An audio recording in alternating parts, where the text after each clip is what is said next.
Namaste. Today I'm going to read Volume 3, Book 3, SataRudra Samhita, Chapter 37. Instruction of Vyasa in the context of Shiva's incarnation as Kirata in the Shiva Puran.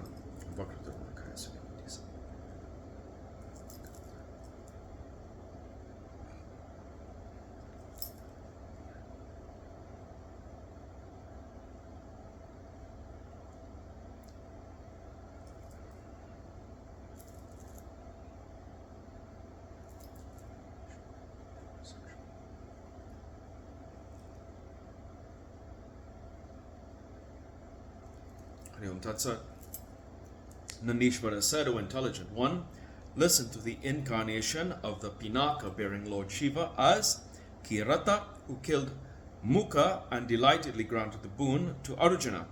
Defeated by Suyodhana, the excellent Pandavas went to the forest Dvaita, accompanied by their chaste wife Draupadi. Depending upon the cooking pot given by the sun, the Pandavas spent their time happily. O leading Brahmin, Durvasas, the leading sage, was induced by Suyodhana to go to the Pandavas in order to deceive them. Accompanied by his 10,000 disciples, he approached them and asked for foodstuffs and other things for his disciples. After accepting it, Durvasas and other sages and saints were sent by the Pandavas for their ablution. O great sage, by want of food, all the Pandavas were sad and resolved to cast off their lives. Krishna appeared on being remembered by Draupadi. After eating a bit of vegetable, he made them satiated at the very moment. And coming to know that the disciples were fully satisfied, Durvasas went away. By the grace of Krishna, the Pandavas were freed from a difficult situation. Then they asked Krishna, O Lord, what will happen now? A very powerful enemy has arisen. What shall be done at this moment? Nandishvara said, O sage, on being asked thus by the Pandavas, Lord Krishna remembered the lotus-like feet of Shiva and spoke to them. Lord Krishna said, O excellent Pandavas, now listen to the details of my experience involving service to Shiva. After hearing you, shall act accordingly. I went to Dwarka to conquer my enemies. After obeying the instructions of noble Upamanyu, I appropriated Lord Shiva. I appropriated him for 7 months in the excellent mountain Batuka. Thus Shiva was pleased with me. Standing there himself, he fulfilled all my desires. By his power, I acquired excellent efficiency in everything. The Lord, the bestower of worldly pleasures and salvation, is appropriated by me even now. You too serve Shiva, who is the bestower of happiness to all. Nandishvara said, after saying thus and cheering the Pandavas, Krishna vanished from there, and remembering the lotus feet of Shiva, he hastened to Dwarka. Pandavas then sent a Bhila to test the virtues and the strength of Duryodhana. He understood the prosperity, rise, and the virtues of Duryodhana and returned to the Pandavas again. On hearing what he had said, O great sage, the Pandavas were very sad and in their distress spoke to one another. What shall be done now? Where shall we go? Though we can fight now, we have been restrained by the bonds of truth. Nandishvara said, in the meantime, Vyasa came there with the ashes decorating his forehead with Rudraksha as an ornament, as well bedecked in matted hair. He was repeating the 5-syllable mantra. He was fully engrossed in the love of Shiva. He was a heap of lustrous brilliance, a manifestation of virtue itself. When they saw him, they were delighted, and they stood up to welcome him, offering him a seat of deer hide, brightened by kusha grass. They waited in front of him. When he was duly seated, they honored him with great delight, after eulogizing him in various ways and saying, Ah, we are blessed. O Holy Lord, by seeing you, we are all satisfied. We have attained the fruits of our austerities and our diverse charitable gifts. O Grandfather, by seeing you, All our misery has disappeared. The misery that had been inflicted on us by the wicked people of ruthless activities. Misery disappears at your sight. Was there ever a time when it did not disappear? We know it truly when a person reaches the hermitage of a sage, efficient in all activities. If misery is not dispelled, faith alone is the cause there. Poverty, the cause of misery, will surely be dispelled. Such is the nature of great men. In the fulfillment of desires, they are equal to the wish-yielding culprit. Thus the qualities of the great shall be observed objectively. A person becomes famous by merely resorting to them. The difference between the small and the great shall not be thought of. This is the nature of the great, that they will always protect the distressed. The characteristics of the wretched and the miserable are conducive to his glory, for there lies before him an opportunity for strenuous efforts and for serving the good people. Thereafter, it is one's own destiny. No one is to blame for it. Hence, O Lord, when you are seen, everything auspicious takes place. By your mere arrival, our minds are satisfied. Give us instructions whereby our misery can be dispelled. Nandishvara said, on hearing the words of the Pandavas, the great sage Vyasa was delighted in the mind and said thus: O Pandavas, you need not be over anxious. You are all blessed and contented. You have not let truth slip by. The noble nature of the good remains unchanged even after death. They do not forsake virtue. They fruitfully resort to truth. As far as we are concerned, you and the Kauravas ought to be equal. Still, our partiality is towards the virtuous. This partiality is approved by the learned. Virtue was at the outset abandoned by the wicked and blind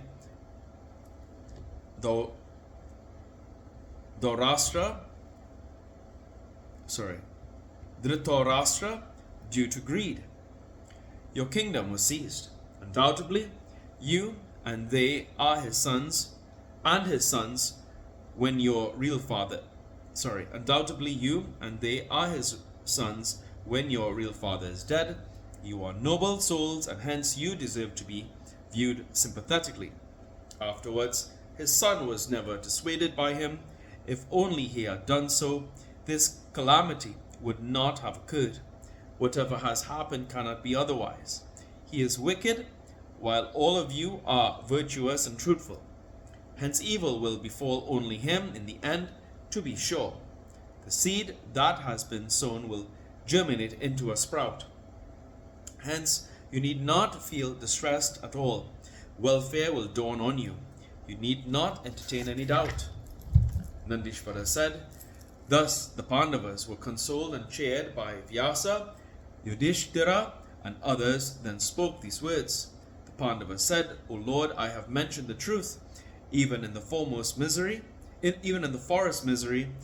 is being inflicted on us incessantly by the wicked and the evil-minded Kauravas again and again. O Holy Lord, please dispel our distress. Something auspicious shall be bestowed upon us. We have been advised by Krishna that Shiva shall be propitiated always.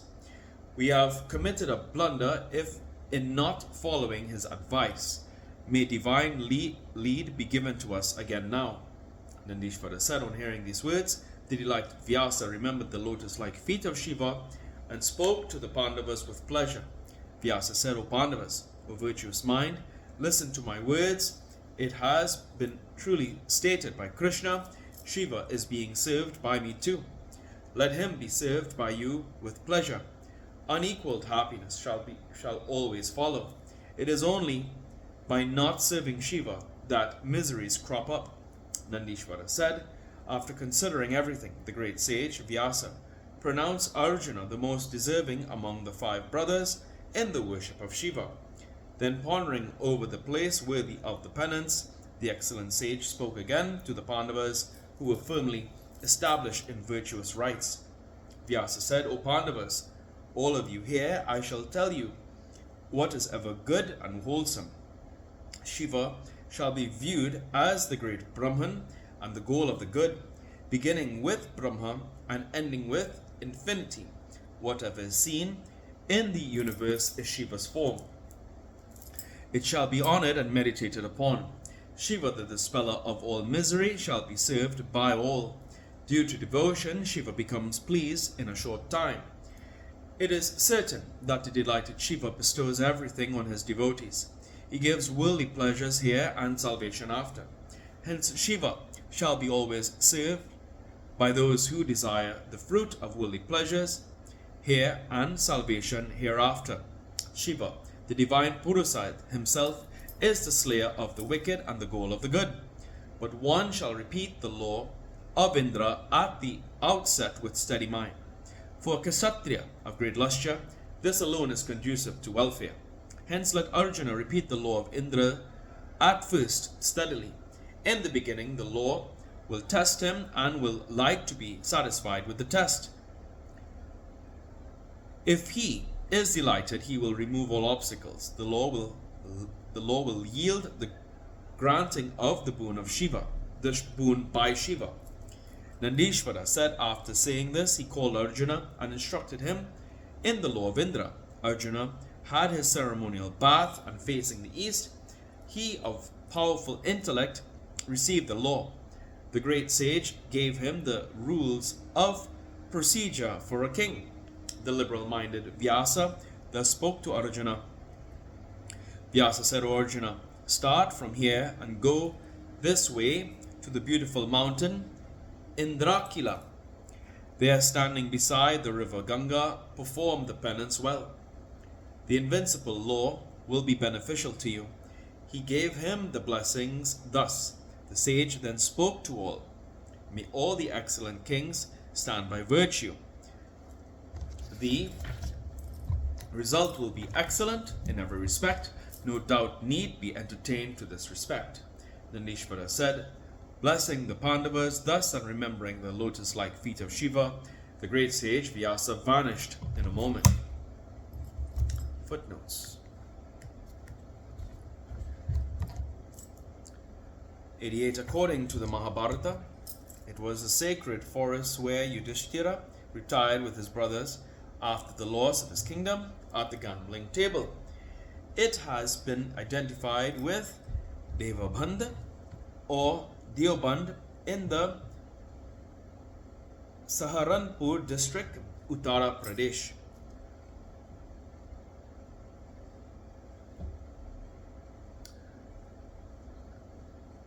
That's the forest Dwaita. 90. Dwarka or Dwaravati, associated with Lord Krishna, is identified with the town of the same name in Ketawar. It was founded by Krishna owing to constant invasions and harassment by Jarasandha.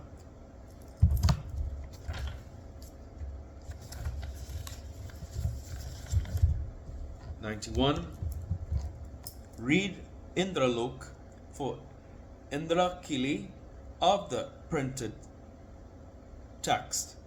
Varaha Purana, chapter 141, refers to a number of holy spots, including Indraloka in the region of the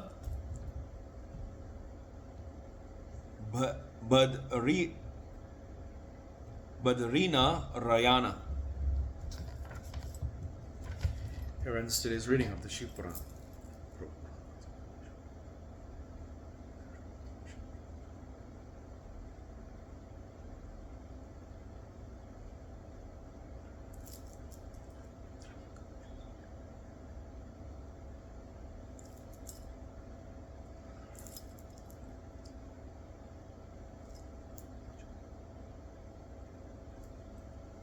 Hari Om Tat Sat.